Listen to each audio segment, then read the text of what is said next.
90 minutes business, l'invité. Midi 14 sur BFM Business, la nouvelle promotion French Tech Next 40 est arrivée. Écologie, innovation, industrie. Un palmarès 2023 qui fait la part belle à la diversité de notre écosystème de start-up. Les emblèmes d'ailleurs, les pépites les plus prometteuses, elles se donnent rendez-vous sur BFM Business toute la journée. Parmi ce palmarès, il y a des nouveaux entrants, mais également des historiques. On recevra Insect, Electra, Spendesk, Lydia dans 90 minutes business. Nous sommes en direct avec Rodolphe Ardan. Bonjour Rodolphe. Bonjour. De Spendesk. Qu'est-ce qu'on ressent quand on incarne le nouveau visage des startups françaises ? Écoutez, c'est évidemment quelque chose dont on est extrêmement fier. C'est un très bon signal pour nous, pour continuer, en tout cas pour continuer les efforts qu'on mène, de devenir un géant mondial, quelque chose d'extrêmement ambitieux et pouvoir, du coup, dans cette logique, refléter l'ambition de la France. Rodolphe Ardan, Emmanuel Macron vous reçoit aujourd'hui à 17h pour faire le point sur la situation économique de l'écosystème et présenter, je cite, sa vision pour amplifier son développement dans les prochaines années. Aujourd'hui, si on regarde la nouvelle promotion, qu'est-ce que ça nous offre comme visage global de l'écosystème des startups ? Le premier élément, je pense, c'est quand on regarde la différence finalement de l'écosystème tech en France entre il y a 10 ans et maintenant, on n'est pas du tout dans le même écosystème. On a un écosystème qui est beaucoup plus développé, avec des entreprises beaucoup plus ambitieuses, qui ont cette visibilité et qui ont vraiment cette chance de pouvoir devenir des vrais champions mondiaux.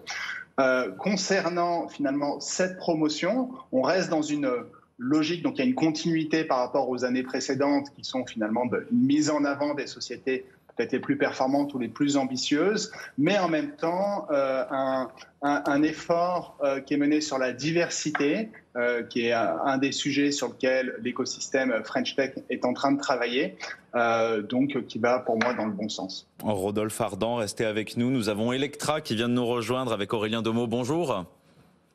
Bonjour. Donc il y a, on le disait, des nouveaux entrants, des historiques.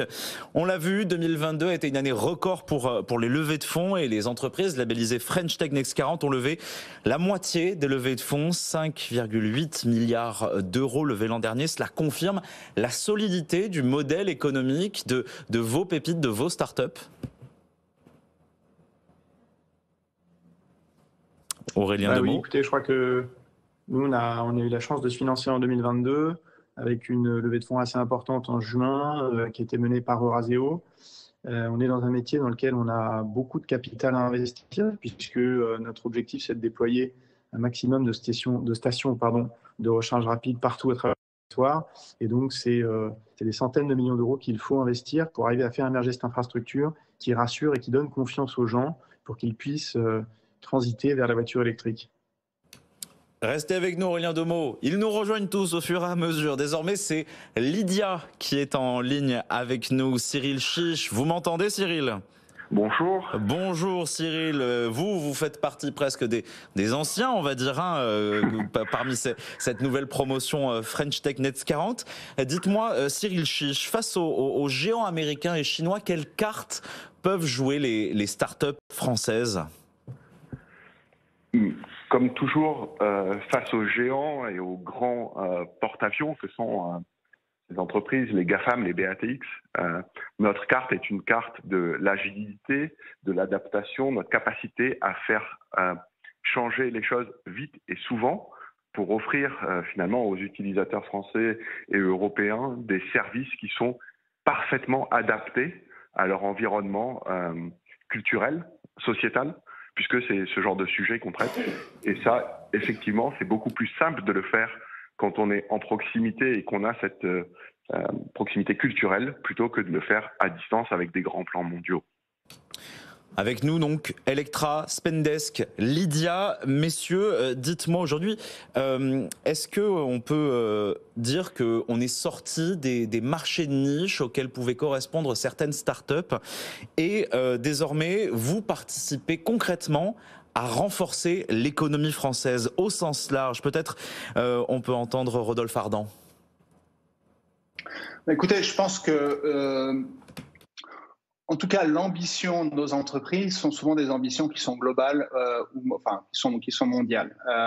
Donc, est-ce qu'on est sorti des marchés de niche? Tout à fait. On arrive avec des propositions d'expérience. Donc, typiquement, pour Spendesk, notre ambition, c'est vraiment de devenir le nouveau standard du paiement au travail. C'est un problème que toutes les entreprises du monde peuvent avoir. Et donc, cette ambition de construire quelque chose qui va bien au-delà d'un marché de niche, c'est-à-dire d'un segment de marché ou d'une certaine géographie, mais du coup une ambition qui est à la fois européenne et mondiale. Donc je pense qu'en effet, c'est pour moi une des grosses différences qu'on a vues sur les 10 dernières années, c'est l'ambition des entrepreneurs qui est passée, qui a été vraiment décuplée au cours de ces années en se disant, en fait, on est capable, nous en France, d'avoir cette expertise technologique et cette ambition pour devenir de vrais champions mondiaux. Rodolphe Ardan, restez avec nous, on accueille en plateau Antoine Hubert, bonjour. Bonjour. d'Insect, donc nous sommes en ligne avec Electra, avec Spendesk, avec Lydia. Je vous pose la question à vous, Antoine Hubert. Quel visage ça offre des startups françaises, cette nouvelle promotion 2023? Qu'est-ce que ça montre en termes de diversité? Je pense que c'est une très belle édition. On est très heureux d'être pour la 3e fois consécutive dans ce classement-là.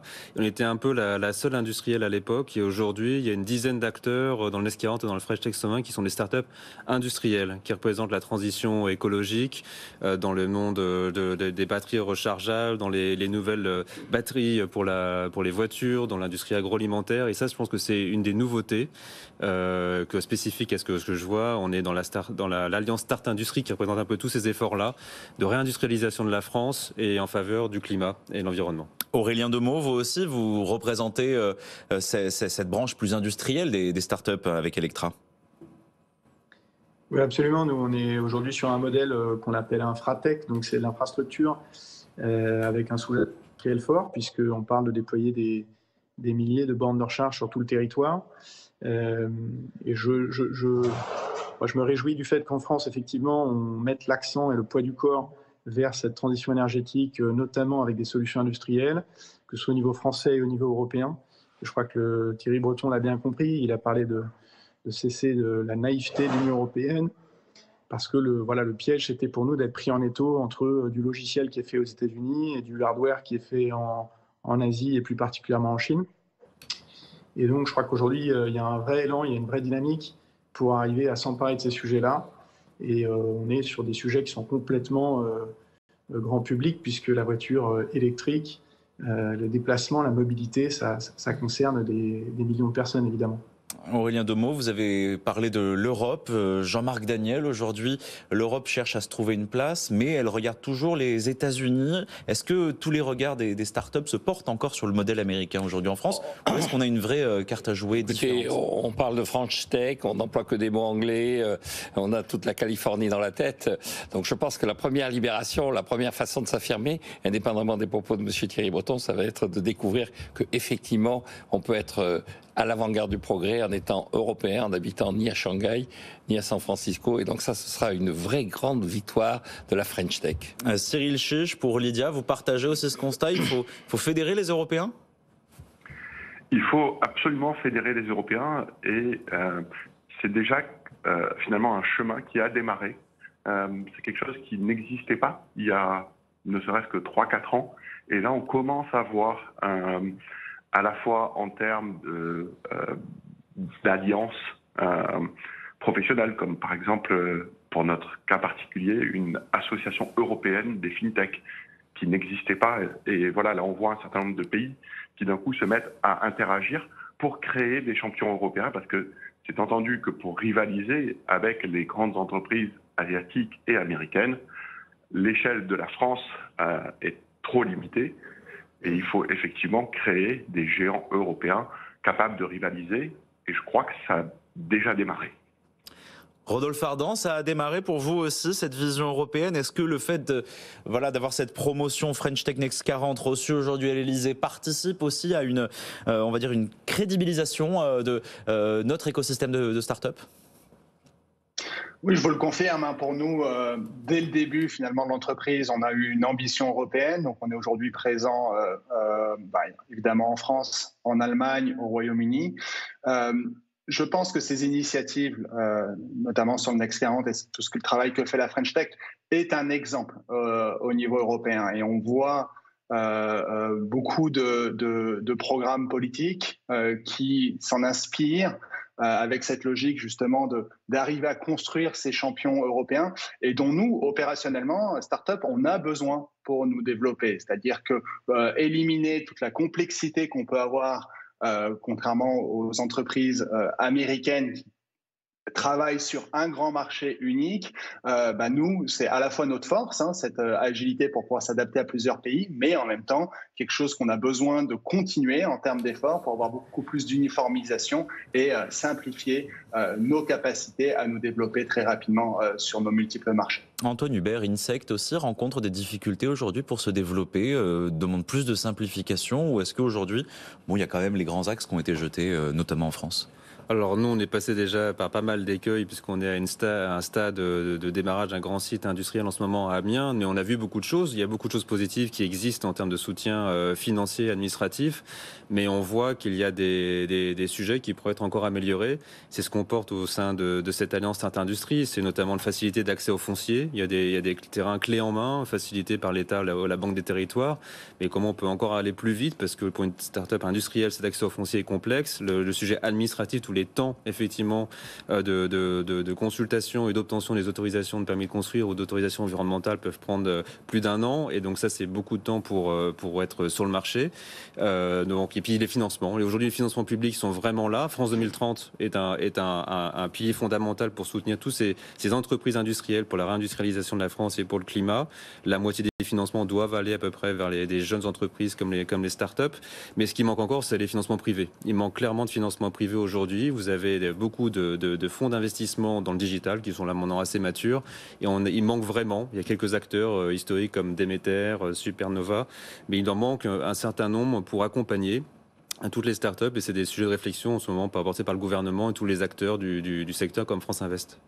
J'ai une dernière question tout de même pour vous, Antoine Hubert. Bon, vous l'avez vu, BFM Business, l'antichambre de la French Tech, qui reçoit aujourd'hui donc vous, Antoine Hubert, pour Insect, Aurélien Demeaux pour Electra, Rodolphe Ardan pour Spendesk, Cyril Chiche pour Lydia. Que des hommes? Il n'y a peut-être pas assez de femmes quand même dans cette nouvelle promotion French Tech. Alors, je ne connais pas le nom des dirigeantes, mais elles sont où? Qu'est-ce qui manque peut-être pour en avoir davantage?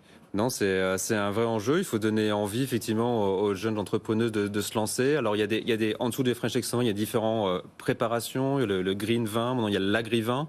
Au sein de l'agri-vin auquel j'appartiens, j'étais dans le jury. Il y a eu un bon tiers de CEO entrepreneurs femmes. Donc on voit qu'il y a une nouvelle génération qui est en train d'arriver, et on espère effectivement que dans les prochaines années, on aura une bien plus grande représentation des femmes au sein des CEO, des membres du Next 40 et du French Tech 120. Gageons qu'on vous retrouve lors de la prochaine promotion l'année prochaine avec davantage de dirigeantes. Merci messieurs. Antoine Hubert, Insect, Aurélien Demeaux, Electra, Rodolphe Ardan, Spendesk, Cyril Chiche, Lydia étaient dans 90 minutes business.